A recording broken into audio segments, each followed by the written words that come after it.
Olá pessoal, aqui quem fala com vocês é o professor Leandro Barbeiro. Eu que vou ministrar o curso de Estratégias e Recomendações Técnicas de Adubação. Esse nosso curso, ele tem o objetivo de ser bem prático, bem aplicado, e durante o passar desses dias aí com vocês, eu gostaria de discutir bastante assuntos técnicos e a aplicação desses conceitos na prática. Eu sou zootecnista, tenho mestrado em zootecnia e doutorado em ciência animal e pastagens. Sou professor e pesquisador na área de forragicultura, atuo aí no tema de manejo de pastagens. Dentro desse tema, o tema adubação de pastagens, ele faz parte da minha linha de trabalho e a gente vai estar discutindo aí com vocês durante esse curso esse tema. Para dar início então à nossa discussão, gostaria de falar um pouco sobre forrageiras, né? Nós que trabalhamos com forrageiras, a gente tem que entender essas plantas como culturas, né? Elas são culturas que visam a produção de forragem para alimentação animal. Então nós temos que entender ela como cultura, como os agricultores fazem com a cultura da soja, fazem com a cultura do milho, com a cana-de-açúcar. Nós também temos que entender e trabalhar com as forrageiras como cultura para que elas respondam então em qualidade e quantidade, ok? Dentro do ramo de pecuária, o Brasil ele tem a região dita do bioma cerrado, né? E dentro desse bioma cerrado a gente tem a grande parte da produção pecuária do nosso país. Obviamente que esse curso ele não vai ser direcionado somente para a região do cerrado, mas esta é uma região que ela é importante aí para o nosso país, compreendendo então principalmente aí os estados de Mato Grosso do Sul, Mato Grosso, Goiás, Minas Gerais, a parte oeste da Bahia, Tocantins, Maranhão, Piauí, tá? Então essas são regiões que tem uma pecuária muito forte. Obviamente que esse estado de São Paulo, Paraná, Santa Catarina e Rio Grande do Sul são estados também que têm uma pecuária muito forte, mas eu gostaria de inicialmente hoje dar ênfase na questão do cerrado aí para vocês. Pensando que nós estamos em um país tropical, se nós pensarmos essa região do cerrado que eu estou colocando para vocês, nós temos nessas áreas a questão da estacionalidade de produção forrageira, onde que normalmente na época das águas se produz 80% do pasto e na época da seca se produz 20% desse pasto. Esse fato aliado à questão da demanda animal, que ela é teoricamente constante se não houverem ajustes em taxa de lotação ou ajustes em produção animal dentro da propriedade, essa demanda ela é constante durante o ano. E acontece que nas águas pode sobrar forragem e nas secas falta forragem. Obviamente que para se contornar esse, entre aspas, problema, né, que na realidade a gente não pode encarar isso muito como um problema, é uma situação real, é um fato que isso acontece e sempre vai acontecer, e nós temos que aprender a lidar com isso. Pensando em como contornar esse problema, seria trabalhar com manejo, seja o manejo do pastejo, a parte de ajustes em taxa de lotação, conservação de forragem para fornecimento na época de escassez, mas também podemos trabalhar com adubação aqui, tá? Adubações estratégicas, adubação em final de período de águas na entrada da seca, adubação no início do período das águas. Então, algumas dessas estratégias a gente vai discutir durante o nosso curso. Tentar contornar esse fato que acontece, tá, aqui no nosso país, que é a questão da estacionalidade de produção forrageira. Ok? Pensando nisso, essa questão da estacionalidade, se nós não lidamos de forma técnica com ela, nós fazemos com que os animais, essa aqui é uma figura interessante, né, de um boi sanfona. é o boi que ganha peso na época das águas e perde peso na época da seca. E muitas vezes essa perda de peso, muitas vezes, na grande maioria das vezes, essa perda de peso é um peso que já foi ganho, um investimento que já foi feito, e essa perda de peso é prejuízo. Isso aí é dinheiro fora do bolso do produtor. Então a gente tem que saber contornar esse problema e resolver esse problema. E estratégia, sim, de adubação pode ser uma forma de minimizar esse problema que ocorre na época da entre-safra, então, de produção forrageira. Nós temos alguns aspectos que são limitantes ao desenvolvimento pecuário no Brasil, então. As principais delas, a gente olha aqui nesse slide, a baixa disponibilidade de forragem de qualidade.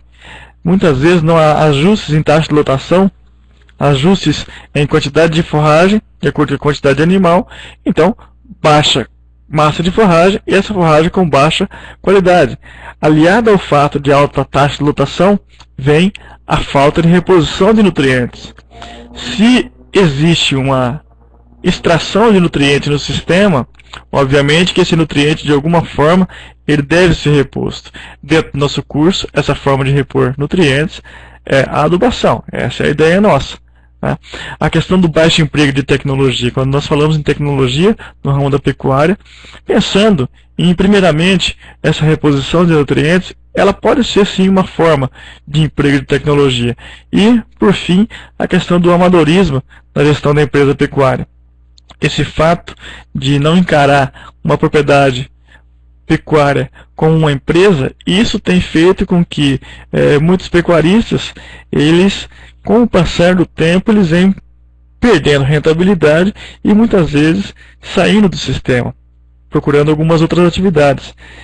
Então, é uma questão de empreendedorismo, em trabalhar com eficiência de produção e também fazer com que essa propriedade ela dê lucro e ela se torne sustentável, ok? Pensando nesse sentido, a gente vem para as tendências da pecuária. Então, a gente aqui no Brasil vem de uma pecuária que ela é ainda, de forma geral, obviamente que existem propriedades muito boas tecnicamente e que são realmente empresas, mas na média a gente ainda é um tanto quanto extrativista. Saímos de um período de abertura de áreas, né? E agora nós estamos começando a intensificar um pouco mais, pensando no pasto, então, como cultura, como eu disse para vocês no início da apresentação. Então, a tendência para um futuro aí é a redução da abertura de novas áreas, o aumento da taxa de lotação nessas pastagens e o aumento em produtividade, aumento na produção animal por área. Então isso é um fato que ele vai ocorrer aí com o passar do tempo. Essa é uma tendência natural. Então, qual é a ideia dentro da área de pecuária? E por isso que a adubação ela vem a ser importante dentro desse cenário. A gente tentar sair de uma pastagem degradada de meio unidade animal por hectare, nós passarmos para uma pastagem eventualmente recuperada, uma área que estava degradada e foi recuperada, trabalhando com 2 UA por hectare, aqui já dando ênfase na questão da adubação, uma calagem, uma adubação de implantação, de recuperação desse pasto, então aumentando aí a taxa de lotação e consequentemente tendo uma tendência para aumento de produtividade e rentabilidade também.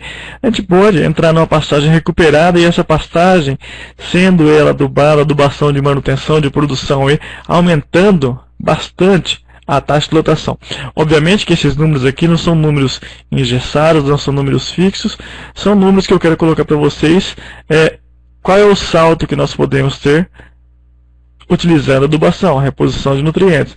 E até chegar a um cenário desse aqui, uma pastagem recuperada, adubada, irrigada, onde que nós podemos trabalhar com taxa de lotação elevada. Então essa é uma ideia que eu quero colocar para vocês.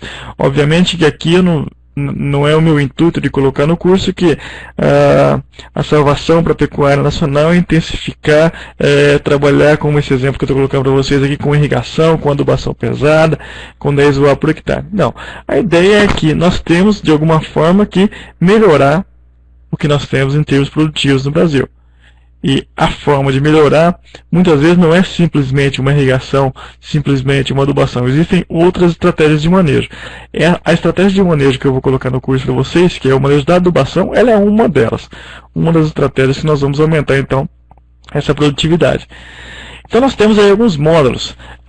A primeira aula nossa, ela vem a introdução ao curso, o que nós vamos trabalhar, tá? E já iniciamos aí com a amostragem de solo, que é o passo inicial, então, para um bom programa de manejo aí de adubação.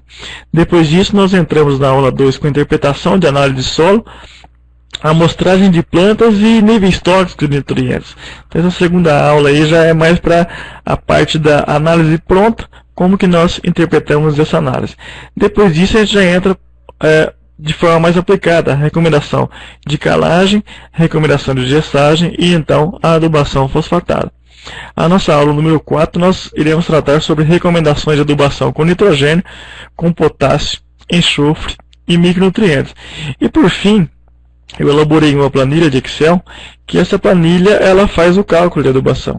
Na realidade, nós pegamos uma análise de solo qualquer, dentro dela eu fiz algumas recomendações, utilizei um material de recomendações e automaticamente a gente alimentando essa planilha de Excel, no final ela já nos coloca a quantia de cada nutriente e eventualmente se nós colocarmos a informação do tipo de adubo que eu quero utilizar, ela já nos dá a quantia de adubo a aplicar naquela área. Então, para montar esse curso e também essa planilha, eu trabalhei com um material base, que nós temos alguns materiais no Brasil sobre recomendações de calagem e adubação e para forrageiros também, e eu utilizei esses materiais aqui para a gente discutir. Esses materiais são de fácil acesso para quem tiver interesse. Então o primeiro dele é o material da Embrapa, calagem e adubação para passagem à região do Cerrado. Ele é um material de 1998, é a circular técnica 37, então da Embrapa, que ele trata de adubação de pastagem na região do Cerrado. O boletim técnico número 100, então são as recomendações de adubação e calagem para o estado de São Paulo. Ele é um material do ano de 1996 e dentro desse material nós temos uma parte aí que trata de pastagens. Esse material, que é a recomendação para o uso de corretivos e fertilizantes em Minas Gerais, conhecido como Quinta Aproximação, que é de 1999. Então, dentro desse material tem as tabelas de interpretação de análise de solo e um capítulo somente para forrageiras. Então, a recomendação de adubação de forrageiras é um material que a gente utiliza como base. Além disso, dentro do curso nós teremos alguns materiais extras, sejam eles artigos, sejam eles gravações, sejam eles trabalhos técnicos que eu disponibilizarei para que os alunos possam melhorar o conhecimento nessa linha de adubação. Então aqui, esse último slide é a planilha de cálculo de adubação, onde que em um primeiro momento a gente entra com os dados de análise de solo, o tipo de forrageira que nós vamos utilizar, tipo de solo que nós temos, e no final ele já dá a quantia de nitrogênio, quantia de fósforo, quantia de potássio, e até mesmo ele já nos calcula aqui um formulado. Ele já dá o formulado que nós vamos utilizar nessa situação e a quantia desse formulado por hectare. Então, uma parte bem prática, obviamente que não é simplesmente alimentar a planilha e olhar o resultado aqui e sair adubando. Obviamente que tem que ter um conhecimento do que está sendo feito, mas ela vem para facilitar a aplicação então da adubação de acordo com a análise de solo. Bom, pessoal, a ideia inicial de hoje era mais para colocar o que é o curso. Esse curso eu quero fazer com que ele seja bem prático, bem aplicado. Nós teremos momentos com as aulas, onde vocês terão acesso a essas aulas, e depois, em um segundo momento, nós teremos então uma discussão na forma de chat, onde que eu estarei tirando as dúvidas, as eventuais dúvidas de vocês com relação aos assuntos das aulas e a eventuais assuntos que possam surgir durante o curso. Eu me coloco à disposição de quem tiver interesse em estar conversando comigo, e Aguardo vocês para a gente continuar as nossas discussões nas nossas próximas aulas. Um grande abraço a todos e aguardo vocês então na nossa primeira aula do curso. Um abraço.